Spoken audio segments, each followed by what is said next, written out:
The handcuffs felt cold against my wrists as I stood there in my neighborhood.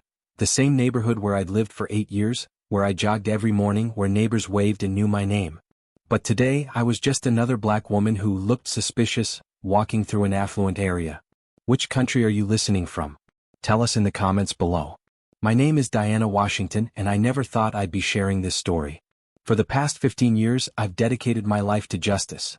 First as a prosecutor, then as a defense attorney, and for the last 3 years as a federal judge for the Northern District of Georgia. I've presided over cases involving civil rights violations, discrimination lawsuits, and police misconduct. I thought my position, my education, my reputation would shield me from the very injustices I fought against in my courtroom every day. I was wrong. Growing up in Southwest Atlanta, in a neighborhood where police sirens were as common as ice cream trucks, I learned early that success was my armor. My grandmother, Ruby Mae Washington, would sit me down at her kitchen table every Sunday after church and tell me the same thing. Baby girl, you got to be twice as good to get half as much. But don't let that make you bitter. Let it make you better. Those words echoed in my mind as I worked my way through Spelman College on academic scholarships, through Harvard Law School on loans and determination, through the grueling years as a public defender when I carried a caseload that would have broken most people. Every late night studying, every pro bono case I took, every time I stood up in court and felt the weight of representing not just my client but everyone who looked like me, it was all building toward something bigger. When President Obama nominated me to the federal bench 3 years ago, I thought I had finally made it. The Senate confirmation hearings were intense, with some senators questioning whether a woman from my background could be impartial, whether someone who had spent so much time defending the underprivileged could fairly judge cases involving law enforcement. But I had weathered their skepticism with grace and legal expertise that even my harshest critics couldn't deny. The day I took my oath with my hand on my grandmother's Bible, I felt like I was not just accepting a position but fulfilling a destiny. Here I was, a black woman from the projects, now sitting on the federal bench, making decisions that would affect thousands of lives. I had broken through barriers that my grandmother could never have imagined existed, let alone being shattered. Marcus and I had worked so hard to build our life in Buckhead. When we first started house hunting in the area 8 years ago, real estate agents would subtly steer us toward neighborhoods that were more diverse or had better public transportation. Code words we both understood. But we persisted, and when we finally found our dream house on Peachtree Road, with its sprawling oak trees and manicured lawns, it felt like a victory. The house itself was a symbol of everything we'd achieved. Built in 1925, it was a Tudor-style home with original hardwood floors, a library with floor-to-ceiling bookshelves where I kept my law books and Marcus displayed his medical journals, and a garden where I grew the same vegetables my grandmother had taught me to tend in her backyard. We'd hosted neighborhood barbecues, participated in the homeowners association, contributed to local charities, and built relationships with families who had been there for generations. Our children, Simone and Kevin, had grown up in that house. Simone, now 20, was following in my footsteps at Spelman, majoring in political science with dreams of law school. She was everything I had hoped to be at her age, confident, brilliant, unafraid to speak her mind. Kevin, 22, had chosen medicine like his father, and was just beginning his residency at Emory. Both kids had inherited Marcus's calm demeanor and my fierce determination, and watching them succeed felt like watching our legacy unfold in real time. Marcus, my partner in everything for 25 years, was the steady force that kept our family grounded. As chief of cardiology at Emory University Hospital, he saved lives every day, but he also saved me from the cynicism that could easily consume someone in my position. When I came home from particularly difficult days, hearing cases about police brutality, systemic discrimination, or civil rights violations, he would remind me that change happens incrementally, that every fair ruling I made was a step toward justice. We had what people call made it. We were living proof that the American dream was real, that hard work and education could overcome any obstacle, that success was the best revenge against those who had counted us out. Our friends often said we were inspirational, a power couple who had broken through glass ceilings and opened doors for others. But that Saturday morning in October, as I laced up my running shoes and stepped out into the crisp autumn air, I was simply Diana. Not Judge Washington, not the Honorable anything, just a 42-year-old woman who loved her morning runs, who cherished the quiet time to think and pray and plan for the day ahead. I had been running the same route for 8 years. 5 miles through Buckhead, past the boutiques and cafes, through the residential streets where million-dollar homes sat behind perfectly manicured lawns. I knew every turn, every hill, every friendly face I might encounter along the way. Mrs. Chin, who tended her rose garden every morning at 7:30. Mr. Rodriguez, who walked his ancient basset hound at exactly 8 o'clock. The young mother, I never learned her name, who jogged with her toddler in a stroller, always giving me an encouraging wave when we passed each other. It was my sanctuary, that morning routine. In a world where I spent my days making life-altering decisions, where every word I spoke from the bench carried the weight of federal law, those 5 miles were mine. No attorneys arguing cases, no defendants awaiting judgment, no media scrutinizing my every decision. Just me, my thoughts, and the rhythm of my feet against the pavement. That particular morning was especially beautiful. The October air had that perfect Georgia crispness that reminded me why I loved living in Atlanta. The leaves were just beginning to turn, painting the tree-lined streets in shades of amber and gold. I had my favorite playlist going, a mix of gospel, old-school R&B, and the kind of positive hip-hop that reminded me of my roots without weighing down my spirit. I was thinking about the week ahead as I ran. Monday, I had oral arguments in a voting rights case that had garnered national attention. Tuesday, sentencing for a white-collar crime case that had exposed corruption in the city's contracting process. Wednesday, the start of jury selection for a police misconduct case that was sure to be emotionally challenging. The kind of week that required me to be at my absolute best, both intellectually and emotionally. As I turned onto Peachtree Road for the final stretch home, I felt that familiar sense of gratitude that always accompanied the end of my runs. Gratitude for my health, for my family, for the opportunities I'd been given, for the platform I had to make a difference. I was cooling down on a walk, pulling out my earbuds to enjoy the morning sounds, birds chirping, the distant hum of early commuters, the peaceful quiet of a neighborhood just waking up.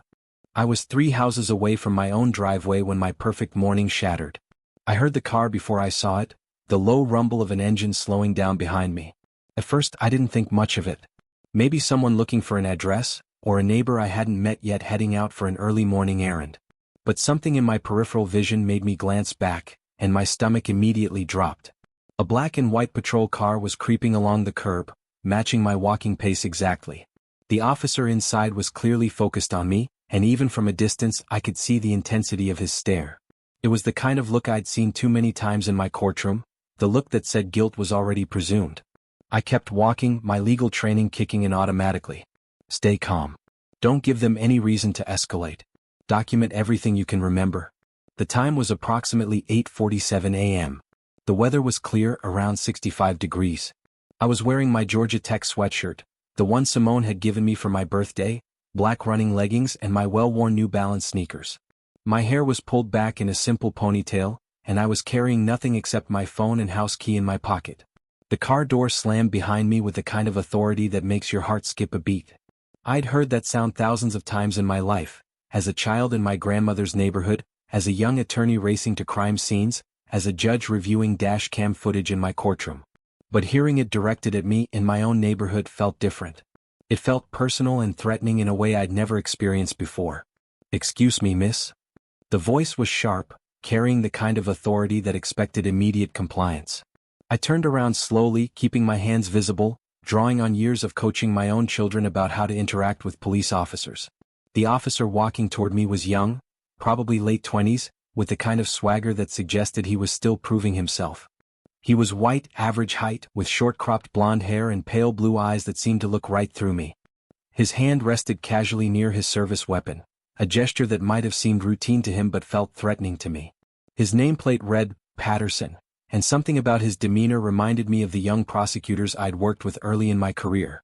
Aggressive, overconfident, and convinced that everyone they encountered was probably guilty of something.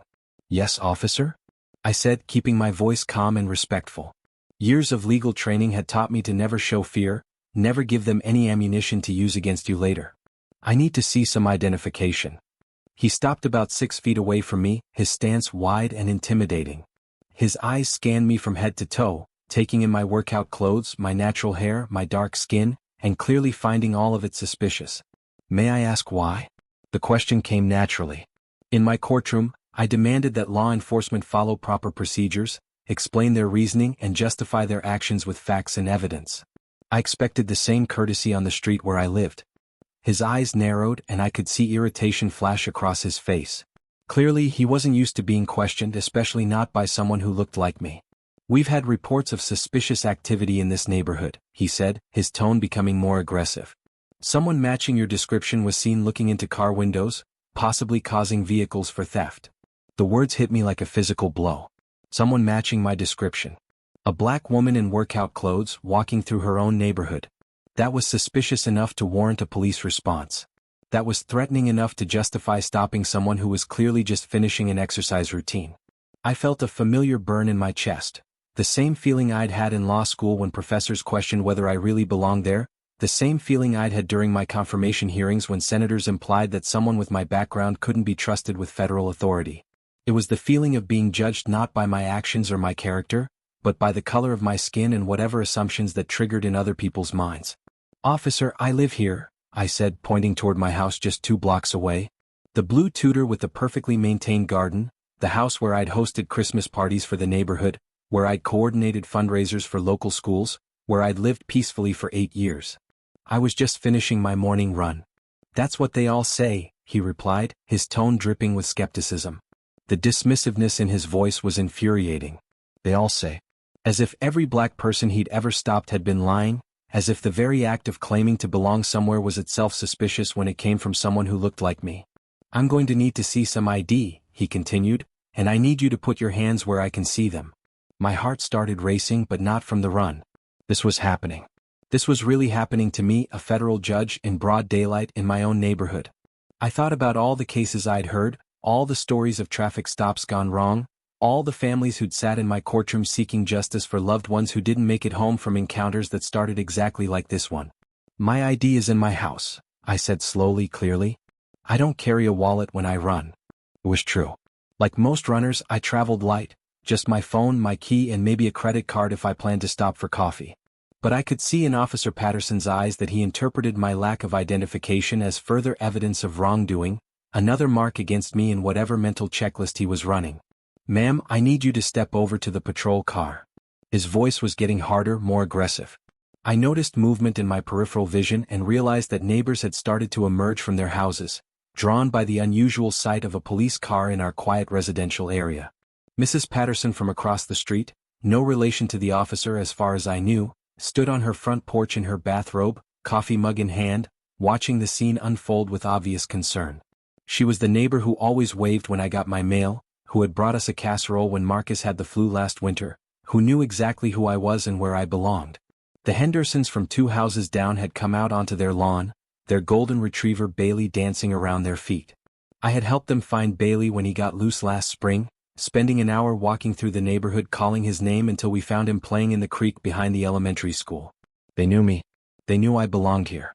But all of these people who could vouch for my identity, my residency, my character, were being forced to watch as I was treated like a criminal in the place I called home.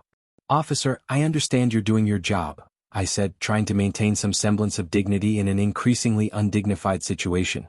"But I really do live here. If you'll just let me walk to my house." I said, "Step over to the car." His voice rose sharply, and his hand moved visibly closer to his weapon. The threat was unmistakable. "I'm not going to ask again." The escalation was swift and frightening. In the span of less than 5 minutes, I had gone from a woman cooling down from her morning run to someone being threatened with potential violence for the crime of walking while black in an affluent neighborhood. I thought about my children, Simone at Spelman, Kevin at Emory, and the conversations Marcus and I had had with them about police encounters. We'd practiced the script. Keep your hands visible, speak respectfully, comply with orders even when you know you're right, because your life is more important than your pride. Never in my wildest dreams did I think I'd be the one following that script in my own front yard. With my hands clearly visible, I walked slowly toward the patrol car. My legs felt weak, not from the 5-mile run, but from the humiliation of being treated like a threat in my own neighborhood. The officer followed behind me, his radio crackling with dispatch calls about other emergencies, other people who might actually need police attention. "Turn around and place your hands on the hood of the car," he ordered. The position was designed to be degrading, to make me feel powerless and vulnerable. And it was working. Here I was, a federal judge who had sworn to uphold the Constitution, being forced to submit to an unlawful detention by an officer who seemed to have no understanding of the very Constitution he had sworn to defend. "Officer, this is a misunderstanding." Hands on the car. Now. I complied, feeling the cold metal against my palms. The position made me think of every defendant I'd ever seen in this same pose, but they had been in courtrooms after due process, after being charged with actual crimes. I was on a public street, guilty of nothing more than existing in a space where someone else didn't think I belonged. Officer Patterson began to pat me down, his hands rough and unprofessional as he searched for weapons or contraband that we both knew weren't there. His search was more invasive than necessary, more aggressive than the situation warranted, and I realized that this wasn't just about suspected car break-ins. This was about power. His power to humiliate me, to put me in my place, to remind me that no matter what I had achieved in my life, I was still subject to his authority. "What's in your pockets?" he demanded. "Nothing. Just my phone and my house key." He pulled both items from my pockets, examining the key as if it were evidence of some crime. My phone showed 17 missed calls from Marcus. He must have seen the police car from our kitchen window and been trying to reach me. "This key could belong to anybody," Officer Patterson said dismissively. "How do I know you live around here?" The question was so absurd, so insulting that I almost laughed. How did I prove I belonged in my own neighborhood? What would be enough for this man who had already decided I was guilty of something? What kind of identification would satisfy him? What level of proof would be sufficient? If I told him I was a federal judge, would he believe me or would he assume I was lying? If I gave him my address, would he think I had memorized it to use as a cover story? If I pointed to my house, would he assume I was just picking a random building? The fundamental unfairness of the situation was overwhelming. I was being asked to prove my innocence, to justify my presence, to document my right to exist in my own space. And all of this was happening because Officer Patterson had seen a black woman in a predominantly white neighborhood and made assumptions about what that meant. "Sir, if you would just let me call my husband. No phone calls until we figure this out." He pocketed my phone and key, effectively cutting off my ability to contact anyone who could help resolve the situation. "I'm going to need backup to help search the area for whatever you might have stolen or hidden." That's when my heart truly sank. This wasn't going to be a quick misunderstanding that got resolved with a simple conversation. Officer Patterson was doubling down, calling in reinforcements, preparing to turn my quiet Saturday morning into a full-scale investigation. Within minutes I heard the sirens. First one car, then another, then a third. My peaceful residential street was being transformed into a crime scene, complete with flashing lights and multiple officers, all because a young cop had decided that a black woman in workout clothes was inherently suspicious. The backup officers arrived in quick succession, and suddenly my morning walk had become a spectacle. 3 patrol cars, 5 officers, and me, a federal judge, being treated like a common criminal in front of my own home. The first backup officer was slightly older than Patterson, probably in his late 30s, with the kind of weathered face that suggested he'd seen enough real crime to recognize when he was looking at it. His nameplate read Williams, and I noticed immediately that he was black. The expression on his face as he took in the scene suggested he wasn't entirely comfortable with what he was seeing. The second backup officer was white, middle-aged, with sergeant's stripes on his uniform. He had silver hair and tired eyes that spoke of too many years dealing with situations that probably could have been handled better.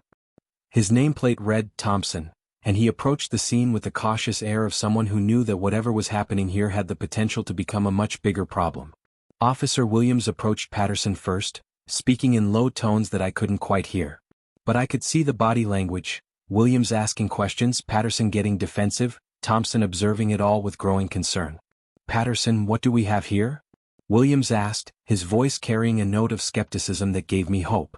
"Suspicious person walking through the neighborhood," Patterson replied, his chest puffed out with the confidence of someone who believed he was doing everything right. "Multiple reports of someone casing vehicles. She claims to live here but has no ID." Williams looked at me and I saw something flicker in his eyes. Recognition?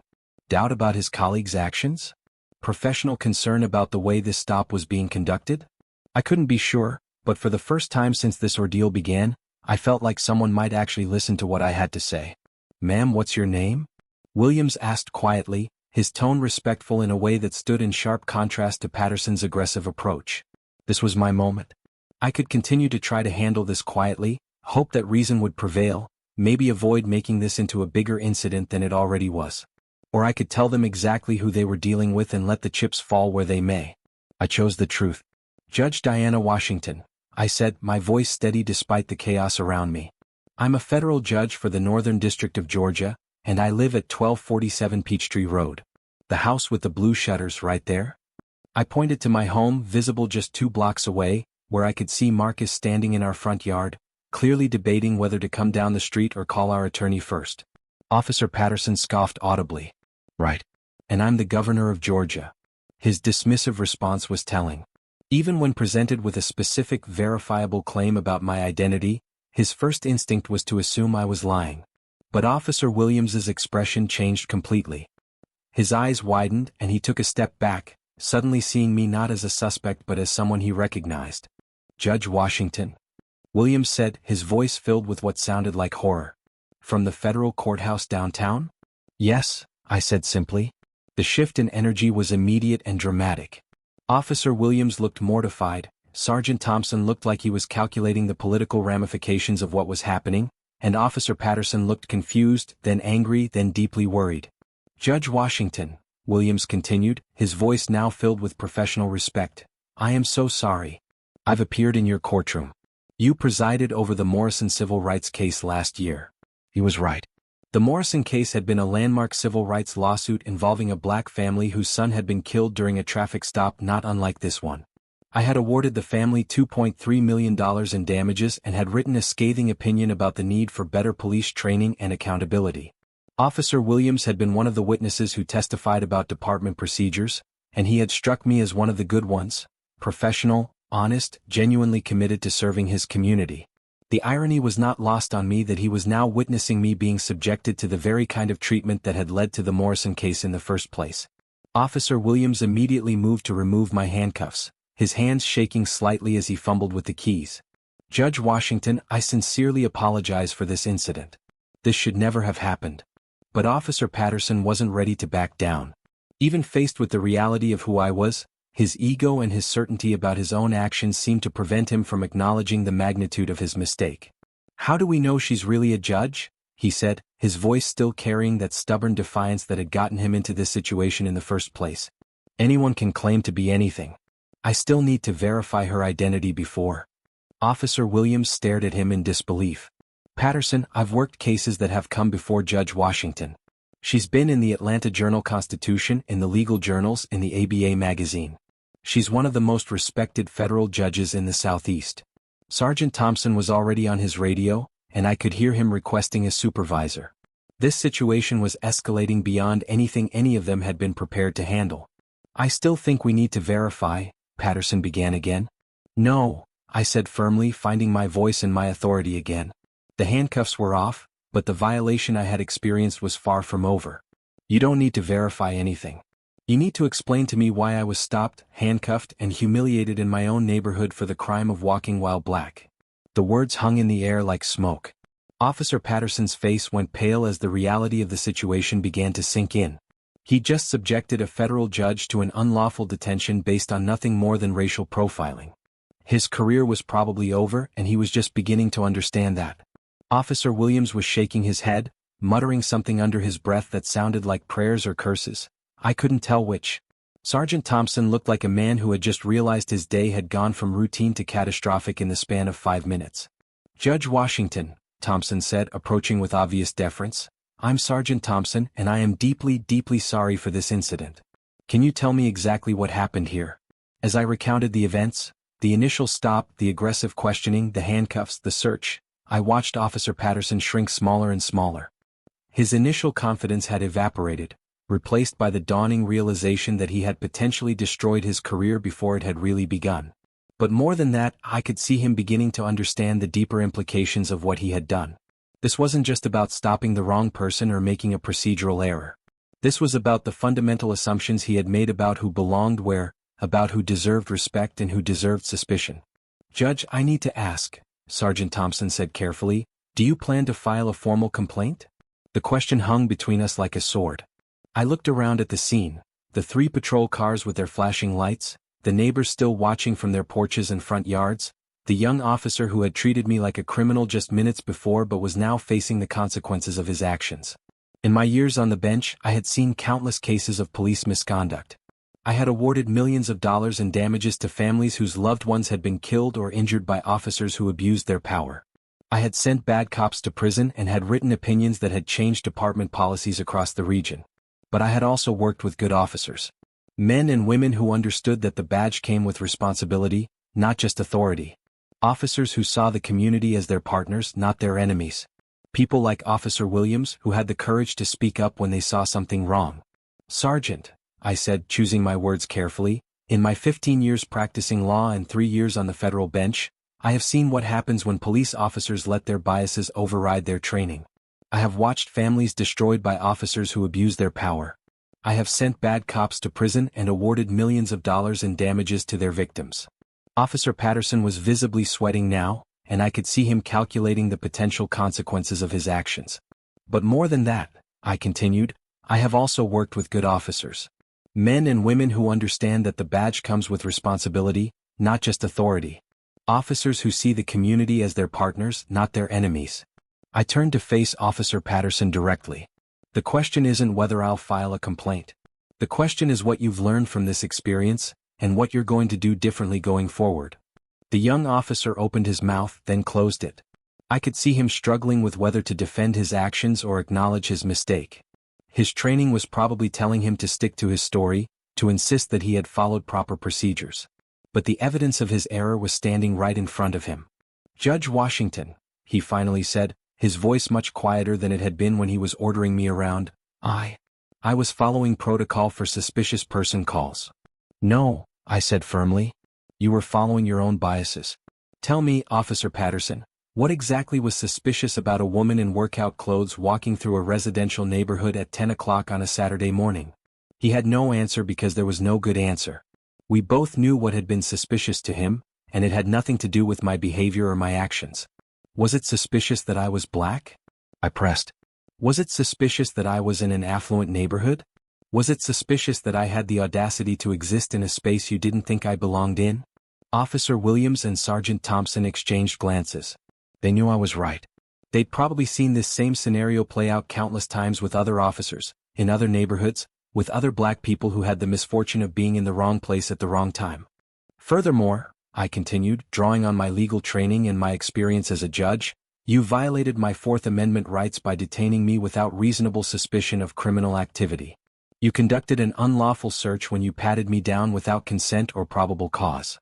And you confiscated my property, my phone and keys, without legal justification."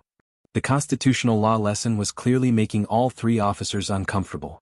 They were being lectured by someone who actually understood the law they were supposed to uphold, someone who had the authority to hold them accountable for their violations. "Judge," Sergeant Thompson interjected, "we want to make this right. What can we do?" "Do you?" I asked. "Because making this right would require acknowledging that this stop was racially motivated. It would require admitting that your department has a problem with implicit bias training. It would require real change, not just apologies." The sergeant shifted uncomfortably. In his 20-plus years on the force, he'd probably heard promises of reform and change countless times. He'd probably attended sensitivity training sessions and diversity workshops that accomplished little more than checking boxes on administrative requirements. "We take all allegations of misconduct seriously," he began. "This isn't an allegation, Sergeant," I interrupted. "This is what happened. In broad daylight, in front of witnesses on a public street. Your officer saw a black woman in a predominantly white neighborhood and assumed she was a criminal. That's not an allegation. That's a documented fact." By now more neighbors had gathered. Mrs. Patterson had come down from her porch and was standing at the edge of the group, still in her bathrobe but clearly concerned about what she was witnessing.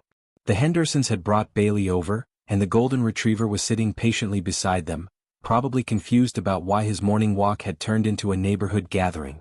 I recognized most of the faces in the growing crowd, people I'd waved to for years, people whose holiday parties I'd attended, people who knew exactly who I was and where I lived.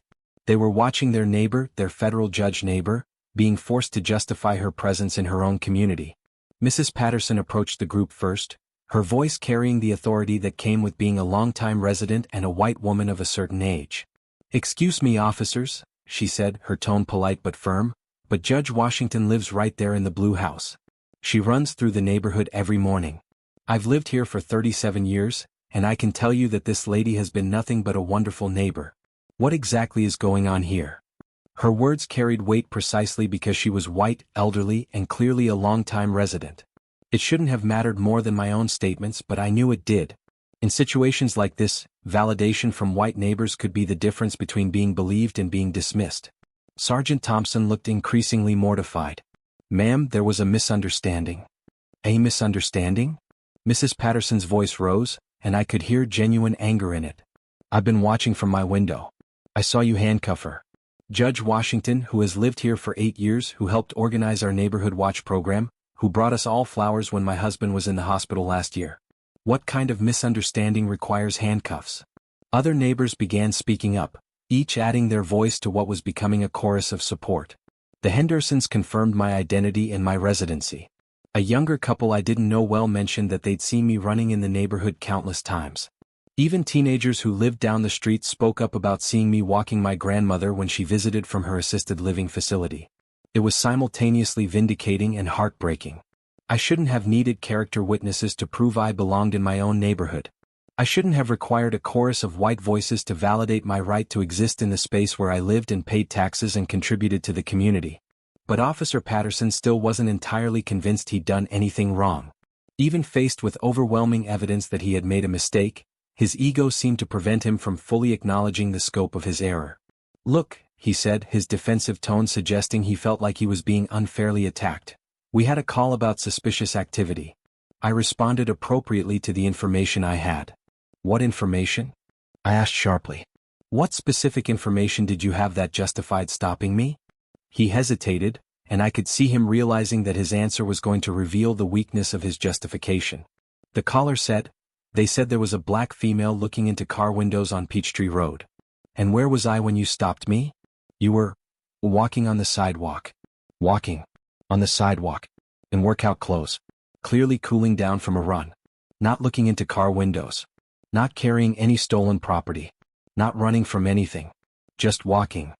The flaw in his logic was becoming obvious to everyone present, including Patterson himself. "So you stopped me not because of what I was doing, but because of what someone who shared my race and gender had allegedly done somewhere else in the neighborhood?" Officer Patterson's face was red now, and I could see sweat beading on his forehead despite the cool morning air. "I was being proactive." "You were being racist." The words came out sharper than I'd intended, but I was tired of dancing around the truth. "You saw a black woman in a white neighborhood and decided she didn't belong. That's not proactive policing. That's racial profiling." The words hung in the air and I could see their impact on everyone present. Officer Williams looked ashamed, not for himself but for his profession. Sergeant Thompson looked like he was calculating the legal and political ramifications of what I'd just stated. And Officer Patterson looked like he was finally beginning to understand the magnitude of what he'd done. The tension in the air was thick enough to cut with a knife. I could see Sergeant Thompson calculating the political and legal ramifications of this incident. A federal judge unlawfully detained in front of multiple witnesses, in an affluent neighborhood full of voters and taxpayers. This was going to make headlines regardless of how it was handled from this point forward. But I wasn't interested in revenge or public humiliation, despite how I'd been treated. I was interested in something much more valuable and much more difficult to achieve: real change. I had spent my entire career fighting for justice, both in individual cases and in the broader system. I had seen too many situations where police misconduct resulted in lawsuits, settlements, and promises of reform that never materialized. I had watched officers get suspended with pay, transferred to other departments, or simply continue their careers with better lawyers and more careful report writing. This was different. This was an opportunity to create actual change, to turn a moment of injustice into a teaching moment, to use my unique position and experience to maybe prevent this from happening to someone else. "Officer Patterson," I said, my voice calmer now but still carrying the authority that came with years of legal experience, "how long have you been on the force?" 18 months, ma'am." "And in those 18 months, how many people have you stopped for looking suspicious?" He didn't answer, but his silence spoke volumes. I could see him beginning to think about his patterns, his assumptions, his decision-making process. "I'm going to make you an offer," I continued. "Instead of filing a formal complaint, instead of calling the media, instead of turning this into the career-ending disaster it could become, I want you to do something for me." All three officers looked surprised. They'd been preparing for a lawsuit, for internal affairs investigations, for the kind of bureaucratic nightmare that could derail careers and destroy reputations. They hadn't expected a teaching moment. "I want you to come to my courtroom next week. I'm hearing a case about police misconduct. A civil rights lawsuit filed by the family of a young black man who was killed during a traffic stop not unlike this one. I want you to sit in the gallery and listen to the testimony. I want you to see what happens when these encounters go wrong. Officer Patterson looked confused, like he couldn't understand why I would offer him education instead of punishment. Judge, I don't understand. I want you to understand that every person you stop is someone's child, someone's parent, someone's spouse, I interrupted. I want you to understand that the badge gives you power, and power without wisdom is dangerous. I want you to understand that your implicit biases aren't just personal failings, they're threats to public safety and constitutional rights. Sergeant Thompson was nodding slowly, and I could see him beginning to understand what I was proposing. Furthermore, I continued, I want Officer Patterson to participate in additional bias training. Not the standard 8-hour course that checks a box on a personnel file, but real, comprehensive training about the communities he serves. I want him to do ride-alongs with community liaisons in neighborhoods like the one where I grew up. I want him to understand the people he's sworn to protect and serve. The young officer looked like he wanted to object, but Sergeant Thompson cut him off with a look that made it clear this wasn't a negotiation. And finally, I said, I want a written report about the procedures that led to this stop. I want to know who called in the suspicious person report, what specific information they provided, and how that information was communicated to responding officers. Because if this was based on nothing more than black woman walking in white neighborhood, then we have a systemic problem that goes beyond one officer's poor judgment. It was then that Officer Williams spoke up, and his words surprised everyone, including his colleagues. Judge Washington, if I may, I think we do have a systemic problem. I've been on the force for 12 years and I've seen this pattern before. Good officers make bad stops because they're responding to calls that are really just about people's discomfort with seeing black folks in certain spaces. His honesty was refreshing and troubling at the same time. Here was a black officer acknowledging what everyone in the community knew but few people in law enforcement were willing to admit, that many police calls were really just expressions of racial anxiety rather than reports of actual criminal activity. That's exactly what I'm talking about, I said. This isn't just about Officer Patterson. This is about training, about culture, about the way we think about safety and suspicion and who belongs where.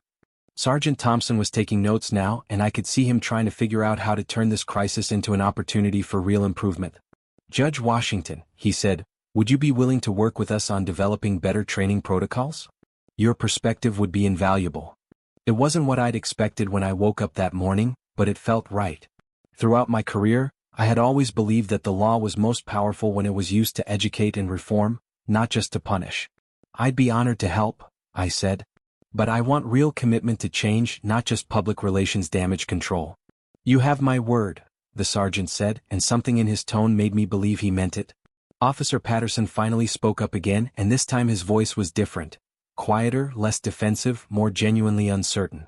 Judge Washington, he said, I owe you an apology. A real one. What I did was wrong and I'm sorry for the way I treated you. I studied his face, looking for sincerity behind the words. Apologies were easy to give when careers were on the line. The real test would be whether his behavior changed going forward. Officer Patterson, I said, apologies are just words unless they're followed by changed behavior.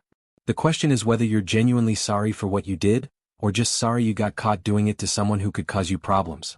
He was quiet for a long moment and I could see him struggling with the question. Finally, he spoke and for the first time his words sounded completely honest. Honestly? When I first got here I was sure I was right. I thought you were just trying to get out of trouble by claiming to be someone important. I've heard people claim to be doctors, lawyers, celebrities. People will say anything to avoid getting arrested. He paused, looking down at his hands. But listening to you talk, seeing how the neighbors react to you, understanding what I actually did, I'm ashamed of myself. I realize now that I stopped you because of how you looked, not because of anything you were doing. And that's not the kind of police officer I want to be. It was the first thing he'd said that felt completely genuine and I found myself believing him. Good, I said. Shane can be a teacher if you let it. The question is what you're going to learn from it.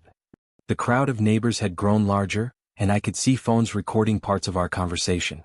By evening this would probably be all over social media. But for the first time since the stop began, I felt like something positive might come from this traumatic experience. Officer Patterson, I said, I want to tell you something that might surprise you. Some of the most effective police officers I've worked with in my courtroom are people who made mistakes early in their careers and learned from them. Good judgment comes from experience, and experience often comes from bad judgment. He nodded, seeming to understand what I was trying to tell him. But here's the thing, in your line of work, bad judgment can get people killed. My husband and I have had the talk with both our children about how to interact with police officers. We've taught them to be polite, to keep their hands visible, to comply even when they're right, because we know that their lives might depend on an officer's split-second decision. I saw Officer Williams nodding. He probably had children of his own and had given them the same speech. When you stopped me today, you made me feel like a criminal in my own neighborhood. You made me fear for my safety during what should have been a peaceful morning walk. You turned my home, my sanctuary, into a place where I felt unwelcome and unsafe. Officer Patterson's shoulders sagged under the weight of what I was saying. I didn't mean, he began. I know you didn't mean to, I interrupted. That's what makes this so important. You didn't set out to violate my rights or make me feel unsafe. You just acted on assumptions and biases that you probably didn't even realize you had. And that's why this conversation matters. Sergeant Thompson spoke up. Judge Washington, how do we prevent this from happening again? Education, training, accountability, and honest conversations like this one. I gestured to the group around us. When Officer Patterson comes to my courtroom next week, I don't want him to just observe. I want him to meet the plaintiffs, to hear their stories, to understand the human cost of racial profiling. And after that? Officer Williams asked. After that, we work together to make sure the next young officer who joins this department is better prepared to serve all members of this community with dignity and respect. I pulled out my phone. Officer Patterson had returned it along with my key, and scrolled through my contacts. I'm going to give you my clerk's number, I said to Sergeant Thompson. Have Officer Patterson call on Monday to arrange his courtroom visit. And I want weekly progress reports on his additional training. Yes, ma'am. Absolutely. I turned to Officer Patterson one more time, wanting to make sure he understood not just what had happened, but why it mattered. You stopped me because you saw a black woman in a white neighborhood and assumed I didn't belong. But here's what you missed. I didn't just belong in this neighborhood because I own a house here. I belong here because I'm an American citizen with the same rights as anyone else. I belong here because I've dedicated my life to serving this country and its Constitution. I belong here because I'm a human being who deserves to walk through her own community without being treated like a threat. The young officer nodded, and for the first time, I believed he truly understood what had happened. Judge Washington, he said, how do I make sure I never make this mistake again? You remember this feeling? I said simply. You remember how uncomfortable it is to realize you've hurt someone who didn't deserve it. And you let that discomfort motivate you to do better. Officer Williams stepped forward. Judge, if I may, I want to apologize too. Not just for what happened today, but for all the times I've seen things like this happen and didn't speak up. We have a responsibility to hold each other accountable, and I haven't always lived up to that. His words carried particular weight because they came from someone within the system, someone who understood the culture and the pressures that led to incidents like this one. Officer Williams, I said, accountability isn't just about punishment. It's about creating an environment where good officers feel empowered to speak up when they see problems, where training is taken seriously, where the community and law enforcement work together as partners rather than adversaries. As the officers prepared to leave, Sergeant Thompson approached me one more time. Judge Washington, I want you to know that this incident will be thoroughly documented and reviewed. And I want to personally assure you that the training and accountability measures you've suggested will be implemented. I appreciate that, Sergeant. But I also want you to understand that my expectations go beyond Officer Patterson. This incident exposed systemic issues that need to be addressed at a departmental level. Understood. Would you be willing to meet with our command staff to discuss broader reforms? I would. But I want community representatives involved in those discussions as well. Real reform happens when law enforcement and the community work together. Mrs. Patterson approached me as the police cars finally prepared to leave. Judge Washington, I am so sorry this happened to you. Is there anything we as neighbors can do? I smiled at her, genuinely grateful for her support. You can remember that this is what racial profiling looks like. It's not always dramatic or violent. Sometimes it's just assumptions about who belongs where. And you can speak up when you see it happening, just like you did today. Other neighbors gathered around, offering support and expressing their outrage. It was gratifying but also bittersweet. I wondered how many other black people had been stopped in this neighborhood without the benefit of professional credentials and supportive white neighbors to vouch for them. The Hendersons approached Bailey, who had been patiently sitting through the entire encounter.